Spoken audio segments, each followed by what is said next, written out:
Welcome to Full Circle. I'm Suzanne McAllister. Thanks for joining us today. Well, death cafes are springing up all over the world. Coming up in this half hour, we'll meet a life coach who will talk about how it's important to discuss death so that we can live life more authentically now. But first, here to talk about a very daunting task, and that is downsizing, we have Rita Woll. Rita Woll is a professional organizer and move manager, and she's here to give us some helpful hints on how to right size. It's great to have you here today, Rita. Thank you for the invitation. So Rita, many people, as you know, statistically don't start downsizing until there's a death or a crisis in the family. Tell us some of the benefits of why we should start that process now. Well, one, I like to call the home your nest. And when your nest is in order, emotionally, mentally, and in your heart, you feel good and organized, and you're able to operate on a daily basis. I think that's a great philosophy to have, but you know, some people are at a point in their life where they're just overwhelmed with the amount of stuff that they have. What do you recommend in terms of ways to get started sorting and processing all of that? Well, they can start with their clothes closet. So as the Goodwill man says, you know, if you put something in, you've got to take something out. When you change your seasonal clothes, go through your clothes. Clothes that are too big, too small, just put it in a donation bag and take it to your favorite charity, including shoes, handbags, and all sorts of things. So we really need to be realistic many times in terms of what we need and how much we really have. Exactly. In doing this for 6 years now, I have found that people have too much and they don't even use half the things that they have. And many times there's clothing in people's closets still with the tags on that could have been an impulse purchase, and that money could have been used for something else that was needy, but we all do that once in a while. It's kind of fun to have impulse purchases as well. But you know, what's really important, as I have uncovered and discovered working in this business in right sizing, is really, it comes down to happiness, joy, and good health in your life. And the rest of the stuff is just stuff. I'm so glad you've said that, because I think so many times we think that that happiness and joy comes from something, but it comes from within. Correct. And basically it's family. And being with your family and having time with your family. So when people come down to right sizing, go, oh my gosh, I can't give away my dining room set or my dishes that was my Great Mary's. You know, they haven't used it and it's been sitting in the china cabinet. But when it comes time to sell it, and unfortunately right now, porcelain china is not very valuable in some cases, depending upon what it is. But I talk to people about return on investment. You know, you've had holiday parties with those dishes, maybe Christmas, New Year's, birthdays, anniversaries. And so after, you know, 10, 15, 20, 40 years, you have your return on investment. You've used those dishes and they've brought great joy because you've had a family gathering around the table. And now it's time to pass it along, but many people have no idea what the value is or the true value. And you mentioned that in many cases, the value is not as great as we think it would be. How do we go about determining the true value of our items? Well, in today's market, depending upon what it is, everything fluctuates. Right now, antiques aren't very valuable in some instances, and everything is in trends. Right now, the trend is early 1900s to mid-modern century to Art Deco 50-60 look. So the furniture that was from the 70s, 80s, and 90s is not highly wanted. It's not wanted by the baby boomer generation, nor our children, the XY generation. So as far as valuation, everything fluctuates. So it's really what buyers are willing to pay for it. So why should we be very careful about the person that we engage to help us? You are a certified move manager, you have credentials. Why should we be very careful about that? Well, one of the things is I'm a member of the National Association of Senior Move Managers, and we abide by a code of ethics. And our ethics is that people hire us sometimes in a crisis, and we come into a home and we get to know each other very quickly. So we learn about your past, your present, and your future fast. And we help you develop that next chapter or move you or right size you to what fits good for you.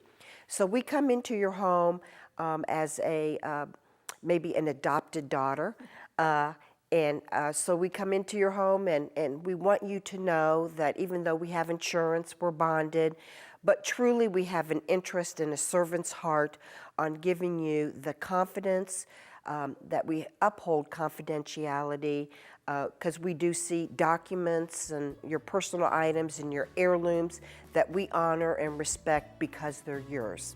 Well, that is a process, and it's important if you are going to be thinking about this downsizing process that you take action. When we come back, we'll give you some helpful tips on that. Don't go away. Stay with us.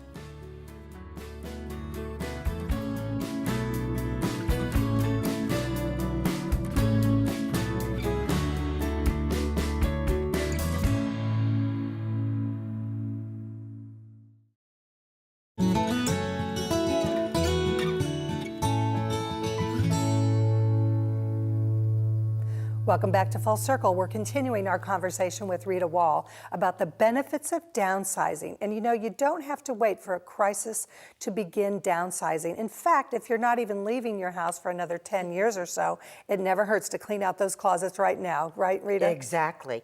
So what we're talking about is taking action. I have some information from your material that we need to organize our life documents, visit a financial planner and an attorney, have family discussions, inventory our items, and select a charity if we would like to donate our items. Why is that family discussion so important? Let's hone in on that one. Usually I get the phone call from families when there's a crisis and there has been no planning. It's important to discuss with your children.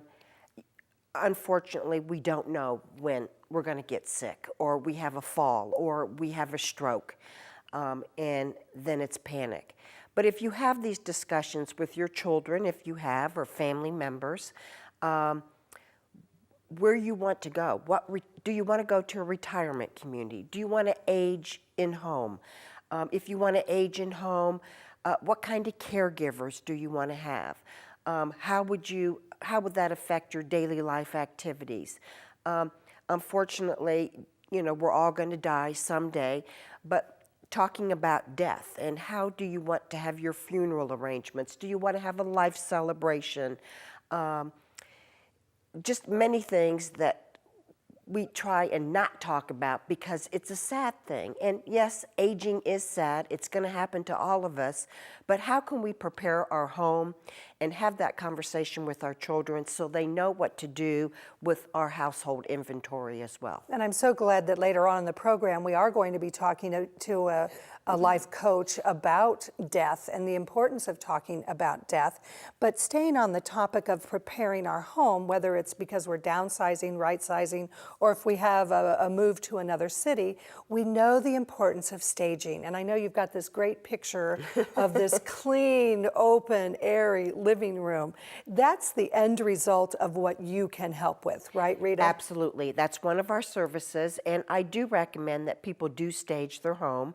If people have been in their homes for 30, or really 10 or more years, and they've got the old traditional flower wallpaper, in today's market, buyers want to move in buyer ready.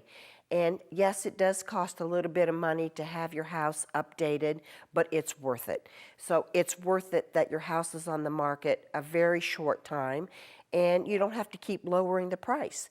And by having your house professionally staged, it will sell very quickly. And the less stuff we have to carry from one place to the other, Exactly. we have that happiness factor. Exactly, and also it will cost less for the move. Very good. So in summary, Rita, we've covered a lot of ground in terms of downsizing, right-sizing, taking action, having that family discussion. What final point would you like to make in terms of how this process can be one that doesn't have to be so daunting? True. It's something that aging parents and their children can do together.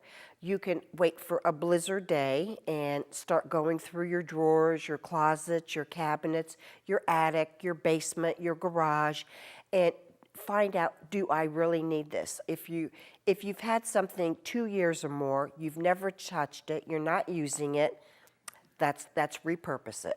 All right. Well, our guest has been Rita Woll. We'd like to thank her for her helpful information. You can go to our website to find out more about Rita and her services. She is a professional organizer and move manager. Thank you so much. Thank you for having me.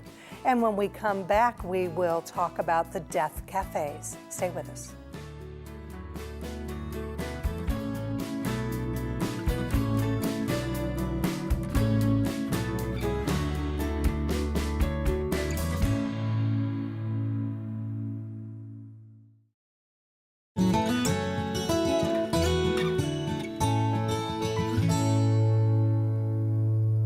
Perhaps you've heard of a phenomenon that's spreading across the world. It's called a death cafe. Here to tell us all about this is Elaine Voci. She is a Ph.D., a life coach, and a facilitator of the death cafes. Welcome to the program. Thanks so much for having me.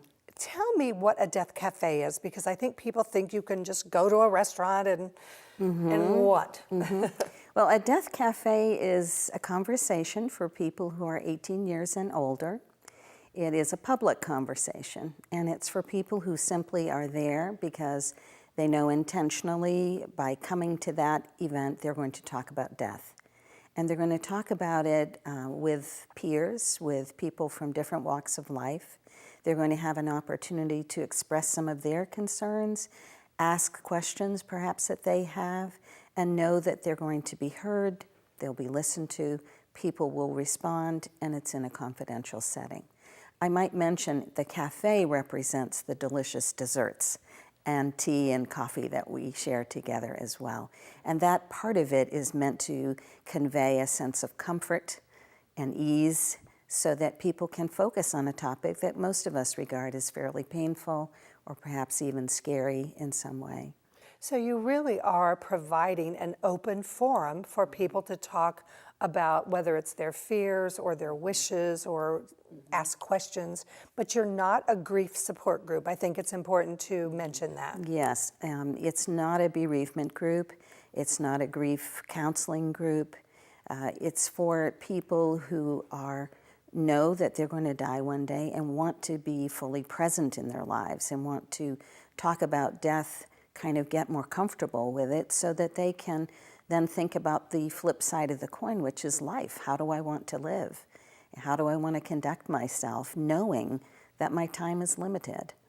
You know, when I was in my 20s, all my siblings were together and we watched our mother die. And it was a sad time, but it was really revealing in terms of, you know, this life does end. And to see your own mother die, I think it has put a unique spin on how I have lived my life. Because as you say, when you get an acceptance of death, you can live life differently. Mm-hmm. That's a really good story. It's one example, I think, of how knowing death, experiencing death early in our lives is really a gift of sorts, even though it's painful to lose someone that we love. But to experience that person preparing and going through their process and their journey, being part of it, being present to it, can change the rest of your days, as it obviously has yours. Absolutely. So why do you think this phenomenon, it started in Britain, John Underwood is the founder, it's spread to Australia, to Europe, and all over. Why do you think many people are really grasping this whole concept of the death cafe? You know, I think it's part of the kind of global cultural zeitgeist that's happening right now. And boomers are playing a huge part. Just a little tongue-in-cheek, it's been said that the boomer generation is one that's never met a ritual or ceremony that they didn't love. You know, so they're a generation that embraces this business of really coming together, fully present, mindfully, consciously, and making some different choices. Whereas previous times, I think, especially where death is regarded, we've tended to want to push it away, keep it at a distance, push it in a corner so that we don't have to think about it. But the boomer generation, as it's approaching aging and their own death and dying, is really changing it, saying, no, let's talk about it, let's prepare for it. You know, they changed birthing at home, they changed weddings and ceremonies, getting married on the beach, you know, flowers in the hair. I mean, all of those cultural events were altered by the boomers. And so it's no surprise that we'd be thinking about death and dying in a new way. Yes, it's more the celebration of life rather than the funeral, correct? Yes. So as a facilitator of these, and also you are a volunteer for hospice, you are a Ph.D., what are some of the issues that people bring up when it is on this topic of death? Can you share some of those with us? I'll tell you, the issue that I see that is the most pronounced for people coming to the death cafes and in the bereavement group is the ability to not feel alone, to come together with a group of people. Strangers can be connected with one another very personally, very intimately in a cafe where it's confidential. And you're there along with everybody else to intentionally, purposefully spend your time talking about death. That business of feeling understood. I almost always have someone in their 80s who comes. I'd say the predominant gender is female in these groups, but they want to be heard. They want to feel okay about talking about this, and they always are so gratified by the feeling that they're not alone. That this is something they're sharing with other people. In the bereavement groups, what that has underscored for me is how, because of this fear of death, how lonely it can be to be a bereaved person.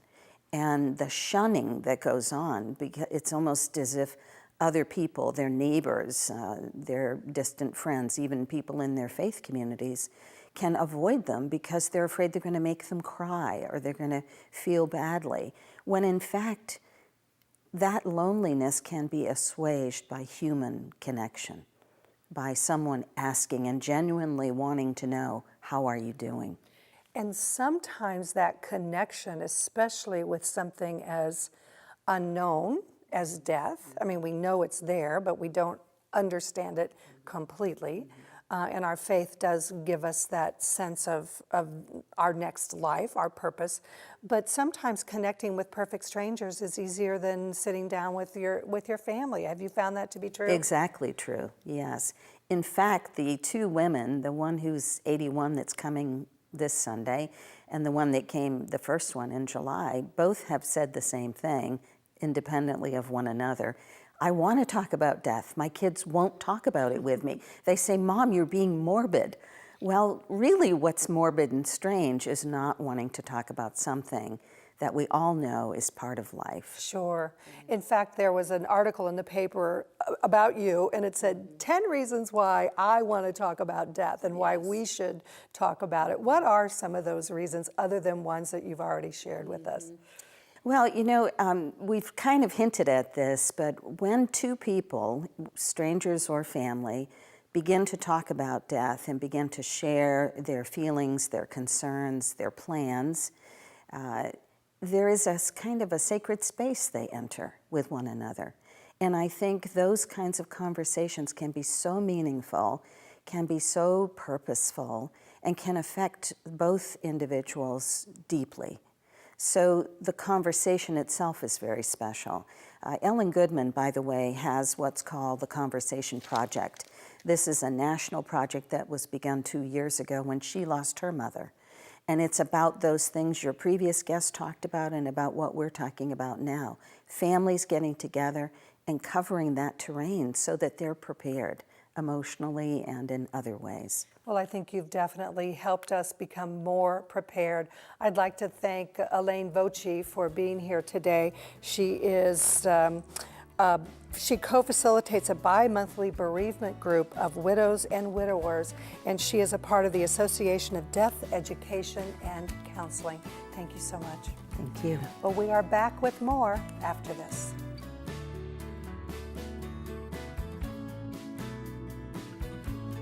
Stay tuned. Musical Showcase is coming up next.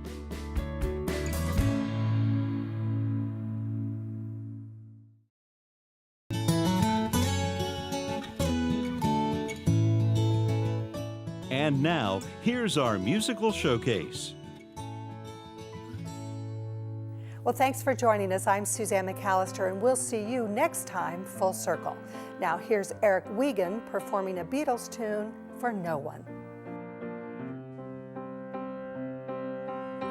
Your day breaks, your mind aches. You find that all her words of kindness linger on when she no longer needs you. She wakes up, she makes up, she takes her time and doesn't feel she has to hurry. She no longer needs you, and in her eyes you see nothing. No sign of love behind the tears cried for no one. A love that should have lasted years. You love her, you need her, and yet you don't believe her when she says her love is dead. You think she needs you.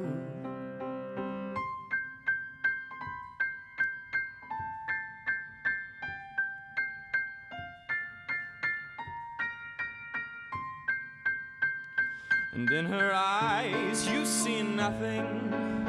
No sign of love behind the tears cried for no one. A love that should have lasted years.